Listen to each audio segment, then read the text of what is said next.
అందరికీ జై భీమ్. 2023-22 సమయాల్లో జిల్లాల పునర్విభజన జరిగింది. అంటే ఒక ఎంపీ స్థానం ఒక జిల్లాగా ఉండాలని వైఎస్ఆర్సీపీ నాటి గవర్నమెంట్ అయినటువంటి వైఎస్ఆర్సీపీ నిర్ణయంతో జిల్లాల విభజన అయితే జరిగింది. అప్పుడు ఒక రకంగా అది ప్రక్రియ బాగానే జరిగిందని చెప్పుకోవచ్చు. అయితే కానీ కొన్ని చోట్ల కొన్ని జిల్లాల్లో ప్రాబ్లమ్స్ ఉన్నాయి. దానికి సంబంధించే కొన్ని మార్కాపురం కావచ్చు, ప్రకాశం జిల్లాలో కందుకూరు కావచ్చు, అద్దంకి కావచ్చు, రాజంపేట సంబంధించి అక్కడ కూడా రాయచోటి, రాజంపేట, తర్వాత ఉత్తరాంధ్రకి వెళ్తే మన్యం, పార్వతీపురం, భీమిలి, అనకాపల్లి, ఇట్లా కొన్ని ప్రాంతాల్లో డిస్టర్బెన్స్ ఉంది. అదేవిధంగా విజయవాడ అంటే కృష్ణా జిల్లా, దాన్ని అమరావతిగా, తర్వాత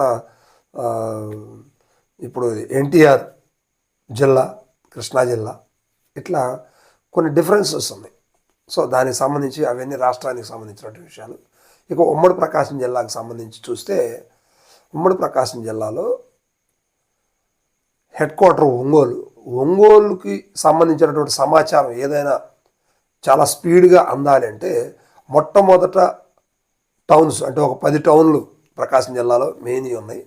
ఆ 10 టౌన్లలో ప్రకాశం జిల్లా హెడ్ క్వార్టర్ ఇన్ఫర్మేషన్ తొందరగా అందాలి అంటే అది ఫస్ట్ అందే ఇన్ఫర్మేషన్ ఏదైనా ఉందంటే అది అద్దంకికే అందుతుంది. ఎందుకంటే ప్రకాశం జిల్లాలో ఒంగోలు తర్వాత అద్దంకికి అంత దగ్గరగా ఉంటుంది. అంటే 35-36 కిలోమీటర్ల డిస్టెన్స్లో ఉంటుంది కనుక ఇన్ఫర్మేషన్ అనేది చాలా స్పీడ్గా వస్తుంది. ఇక తర్వాత దర్శి తీసుకున్న 60-70 కిలోమీటర్ల డిస్టెన్స్ వస్తుంది. అదేవిధంగా పొదిలి కావచ్చు, మార్కాపురం అయితే 100 కిలోమీటర్లు వస్తుంది. ఇంకా గిద్దలూరు అయితే 150 కిలోమీటర్లు వస్తుంది. కనిగిరి కూడా 100 కిలోమీటర్ల దాకా వస్తుంది. కందుకూరు కూడా 60 కిలోమీటర్ల దాకా వస్తుంది. చీరాల కూడా 60-65 కిలోమీటర్లు వస్తుంది. సో ఏ సిటీ చూసుకున్నా కూడా అద్దంకి కన్నా దగ్గరగా ఉన్నటువంటి సిటీ ఏది లేదు. కానీ ఇలాంటి అద్దంకిని తీసుకెళ్ళి పార్లమెంటు పరిధిలో బాపట్లలో ఉంది కనుక బాపట్లలో కలిపేసేశారు. సో ఇప్పుడు అద్దంకి వాసులు, అద్దంకి నియోజకవర్గంలో 5 మండలాలు ఉంటాయి. అద్దంకి, సంతమాగులూరు, బల్లికొరవ, పంగులూరు, కొరిసిపాడు, ఈ 5 మండలాలు కూడా బాపట్లకి వెళ్ళి రావాలంటే పొలిటికల్గా కావచ్చు, బిజినెస్ పరంగా కావచ్చు, ఉద్యోగరీత్యా కావచ్చు, ఎనీ పర్పస్ మీద బాపట్లకి వెళ్ళి రావాలంటే పూర్తిగా 1 రోజు 2 రోజులు టైం పూర్తి స్థాయిలో కేటాయించాల్సి వస్తుంది. అదే అద్దంకి అయితే 35 కిలోమీటర్లు. అంటే ఒకవేళ అత్యవసర పరిస్థితుల్లో 1-2 సార్లు వెళ్ళి రావడానికి కూడా ఒంగోలు అనుకూలంగా ఉండే పరిస్థితి. సో అలాంటిది బాపట్ల తీసుకెళ్ళేయటం వల్ల అద్దంకి నియోజకవర్గ ప్రజలు బాగా ఇబ్బంది పడుతున్నారు. ఇది చాలా సింపుల్ విషయమే అనుకుంటుంది, కానీ చూడటానికి చాలా కష్టతరమైన విషయం. అద్దంకి నుంచి హైదరాబాద్ వెళ్ళటం చాలా ఈజీ, నిజంగా హైదరాబాద్ వెళ్ళటం చాలా ఈజీ. కానీ అద్దంకి నుంచి బాపట్ల వెళ్ళటం అనేది చాలా కష్టం. కొంతమంది అయితే మాకు ఆ పని వద్దు, వెళ్ళి వచ్చిన తర్వాత మరలా ఆ పని కాకపోతే మేము వెళ్ళలేము, అవసరం లేదు, ఆ పని అవసరం లేదు, పోతే పోయిందన్న లెక్కల్లో కొంతమంది బాధపడుతూ ఉన్నారు. సో ఇలాంటివి ప్రభుత్వం గమనించాలి. ఇప్పుడు అంటే ప్రకాశం జిల్లాలో ఉన్నటువంటి ఉమ్మడి ప్రకాశంలో అప్పుడు ఆనాడు ఉన్నప్పుడు చీరాల, పర్చూరు, అద్దంకి ఇవన్నీ ఇప్పుడు బాపట్ల కలపడం జరిగింది కదా. పర్చూరు కంటే ఓకే దగ్గరగానే ఉంటుంది, చీరాలకు కూడా ఓకే దగ్గరగానే ఉంటుంది, కానీ అద్దంకి డిస్టెన్స్ ఎక్కువ ఉంటుంది. ఇంకోటి కొంతమంది ప్రజల్లో ఇంకొక అభిప్రాయం ఏంటంటే మమ్మల్ని ఎలాగో ఒంగోలులో కలపకపోయారు, మమ్మల్ని తీసుకెళ్ళేసి పల్నాడు డిస్టిక్లో నర్సరావుపేటలో కలపండి అని అంటున్నారు. ఎందుకంటే పల్నాడు జిల్లాలో కలిసి ఉండేటువంటి 2 మండలాలు ఉన్నాయి అద్దంకి నియోజకవర్గంలో, బల్లికొరవ, సంతమాగులూరు. నియరెస్ట్ సంతమాగులూరుకి అయితే జస్ట్ 7-8 కిలోమీటర్ల దూరంలో పల్నాడు జిల్లా ఉంటుంది. అంటే వాక్బుల్ డిస్టెన్స్, మార్నింగ్ వాకింగ్కి వెళ్ళినంత దూరంలో పల్నాడు జిల్లా, బాపట్ల అంటే ఉమ్మడి ప్రకాశం జిల్లా ఉంటుందన్నమాట. సో అలాంటప్పుడు మమ్మల్ని నరసరావుపేట పల్నాడు డిస్టిక్లో కలిపేయండి, అద్దంకి నియోజకవర్గాన్ని హ్యాపీగా వెళ్ళి మాకు అక్కడ కార్యక్రమాలు నిర్వర్తించుకొని రావచ్చు అని చెప్పి చాలామంది మాట్లాడుతూ ఉన్నారు.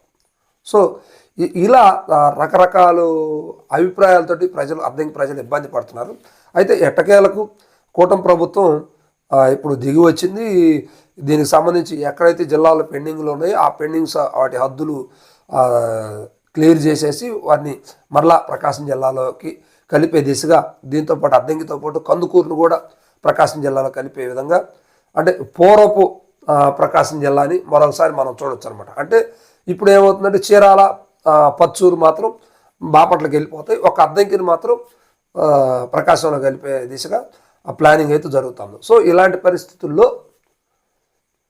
ప్రభుత్వం ఇప్పుడు 3 సంవత్సరాల నుంచి పడుతున్నటువంటి ఇబ్బందులను కూడా గమనించలేదు. అంటే అప్పుడు వైఎస్ఆర్సీపీ 2 ఏళ్ళు గవర్నమెంట్ ఫామ్ చేసింది కాబట్టి, జిల్లాల విభజన తర్వాత వైఎస్ఆర్సీపీ 2 ఏళ్ళు ఉంది, కానీ ఈ ఇబ్బందిని గమనించలేకపోయింది. ఇది ఇప్పుడు కూటమికి ఒక ప్లస్ అని చెప్పుకోవచ్చు. దీంతోపాటు మార్కాపురం జిల్లాని చేసే విషయం కూడా నాడు ప్రతిపక్షంలో ఉన్నటువంటి చంద్రబాబు నాయుడు గారు కావచ్చు, ఇప్పుడు ప్రస్తుతం కూటమిలో మంత్రిగా ఉన్నటువంటి రవికుమార్ గారు కావచ్చు, మాట ఇచ్చారు ప్రజలకి. అనుకున్న రీతిగా దాని మీద కొంత మంత్రి గారు ఎక్సర్సైజ్ చేస్తున్నారు.